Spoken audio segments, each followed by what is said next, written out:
I'm a firm believer of organic growth, and I have never borrowed a cent within my company. So I have been working and getting clients and working and getting clients.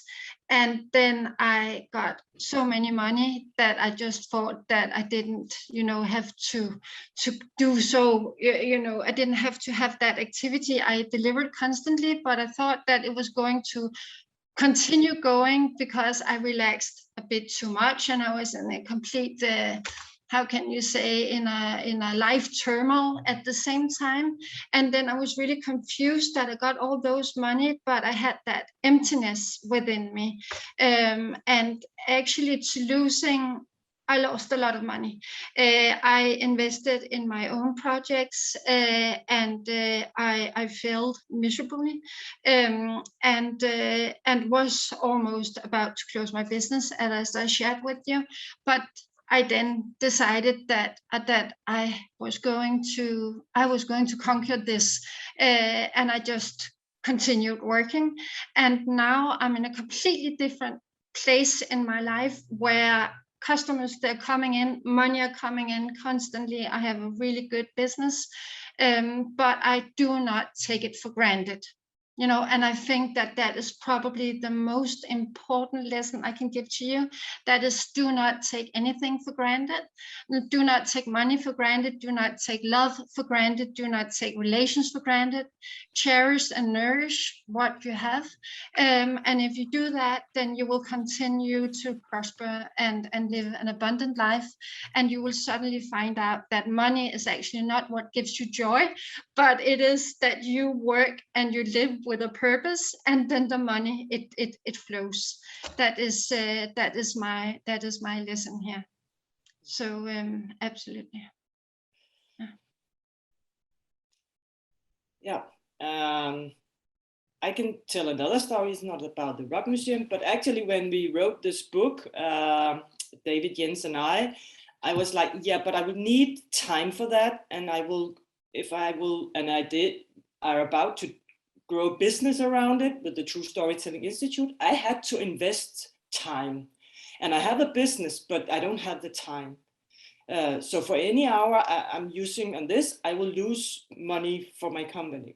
So I can say, okay, what can I do then? And I actually we sold our house, and we moved to another place where we live just more simple, and we actually cut down consume in terms of traveling. That was, of course, easy during Corona. I just booked a flight now to New Mexico to the True Storytelling Conference.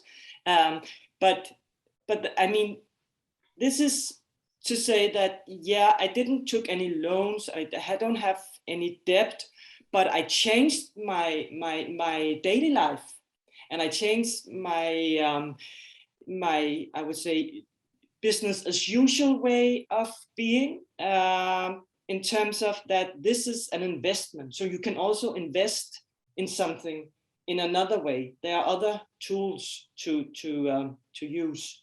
As for and then I would say the rock museum, I actually had a lot of, I would say, risky stuff going on, because some was fun, and there were no obligation. Of course, we have to build the museum, but there was some was given, and it was loan, and we had to pay back.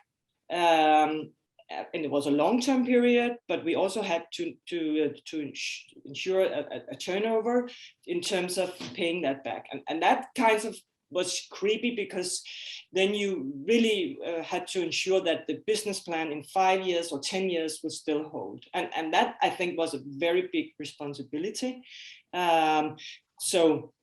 But that was a small part of the whole financial situation, because otherwise that would have been too risky.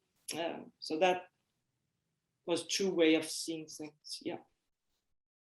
I will also say that when you have invested in projects and you have invested a lot of money, it is very, very difficult to actually see that now you need to close it down, that you have invested your heart and your money and all your resources, and you can see you're not getting anywhere with it, and you need to close it down. And I actually felt like such a failure when I had to do it. But what I found out afterwards, and what I got of feedback afterwards, was, do you know how brave you are? And I was like, what? Am I brave for closing a project down? But that was actually what they saw, because I had done my utmost and I was not getting any further. I didn't have any more money to invest. I had put in a certain amount, and I said when I exceeded that, I was not going to invest anymore. And I was pushed from everybody that I should invest more. And I kept my belief that that was the fixed amount that I had promised myself to invest. And when I got to that one, I was not going to invest 1 cent more, and I didn't. But it was very hard, and there was a lot of people saying the opposite to me. So, but I did it, and today I'm proud. So that is also that you really, that the promises that you make to yourself, that you keep those.